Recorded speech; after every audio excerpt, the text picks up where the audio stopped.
Senate Democrats want to focus one of their first pieces of legislation on reforming democracy, or more importantly, or better put, I should say, reforming our democratic process to make it easier for eligible voters to practice that right, to be able to go to the polls and vote for whomever or whatever they please.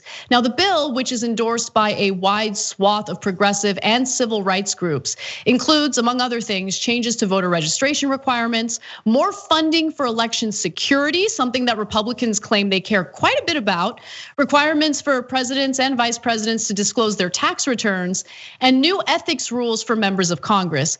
Honestly, so far, I'm loving it. The bill would also require a code of ethics for the Supreme Court, boost public funding for presidential elections. That's also very important, and require new disclosures for online advertising. So this would ban dark money in political campaigns, which is critical. And in regard to the Supreme Court, while they don't have to deal with money in politics the same way that members of Congress do, Supreme Court justices get paid in other ways, giving speeches, and that can be an issue. So that code of ethics for the Supreme Court is very important. Also, the bill would block states from making it harder to vote by banning certain voter purge practices while imposing new penalties for deceptive electioneering. And it would require every state election system to maintain a paper ballot trail, among many other election security provisions. That paper ballot trail is so important.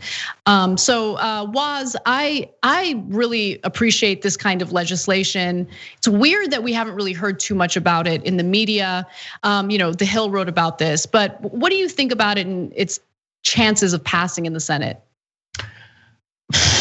I mean, without dislodging the filibuster, I find it very slim to none, because the Republican Party has dedicated themselves to disenfranchising voters, right? Like, they've given up on the idea that they might win over hearts and minds with ideas, policy, like win people over with the winning argument that you're gonna make their lives much better. They've completely abandoned that pretense and have decided to go all in on voter disenfranchisement. And you see it wherever there is a Republican legislator in the United States of America, states all over the place, whether it be Kansas, North Carolina, you name it. Like, just to name a few, there have been shenanigans on the part of the Republican Party in those states to ensure that the right voters or the wrong voters, depending on where you sit, don't get to go out and exercise their given right as American citizens to vote. So I find it hard to believe that Republicans would get on board with, making as many people as part of the franchise as possible, because they don't see it as a viable way for them to maintain power. Yeah, no, you're absolutely right. This is something that Corey Robin writes about quite a bit. He's absolutely right about it. Republicans don't really have a winning message. And so what they have to do in order to remain in power is just change the rules of the game, right? Through gerrymandering, through various, voting laws, voter ID laws, that type of stuff, to make it increasingly difficult for people to cast their ballots.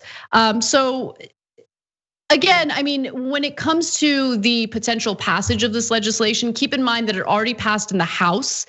Mitch McConnell referred to this legislation as socialist. Okay, I don't really know how socialism applies to expanding voter rights, but okay. And they're worried that, we got that filibuster, the 60 vote threshold for any legislation to pass. Klobuchar said, an incoming chairwoman of the Senate Rules, who is an incoming chairwoman of the Senate Rules Committee, that it's a number one priority. The number one priority will be to make voting easier and more secure, and to halt the flood of special interest and dark money that's drowning out the voices of the American people. But as I mentioned, Democrats could just nuke this 60 vote filibuster, legislative filibuster, and help to pass this kind of legislation, but they're unwilling to do it. That's the thing that drives me crazy. Several members of the caucus are wary of taking such a step. So Yeah, I'm at this point already. I know it's like day one of this new Congress and the new administration, but I'm already at the point where I don't want to hear about the fantastic legislation you're proposing unless you're serious about passing it. Like if it's nothing more than like a cute little PR stunt, like look at us, we love democracy. Like we're not gonna do anything to try to like strengthen it, but we're gonna just kind of like message to you that we like it and we want. No, but the messaging is only half.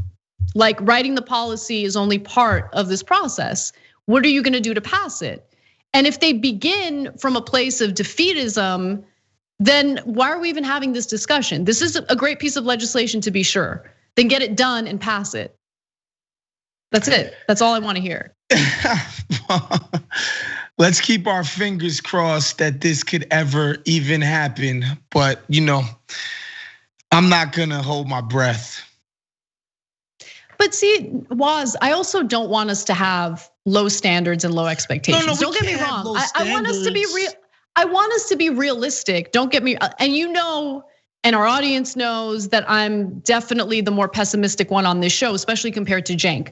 But I don't want that to be mistaken for having low expectations, because if they know we have low expectations, if they know that we're already responding with, yeah, of course, they're weak, they're not gonna do it, right. Then they're not gonna do it, right? Like, so is there a chance that we can, apply enough pressure that they do either use reconciliation or nuke the filibuster? Maybe, but we're never gonna know unless we try. Right, and what the reason I say that, because again, we already covered the sort of initial rhetoric coming out of how they're going to approach the stimulus package, right?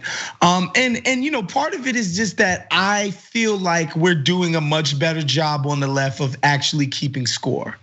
I don't think people on the left were coming after Hillary Clinton and the Obama administration quite as acutely as we did during this cycle, as far as what the grievances were.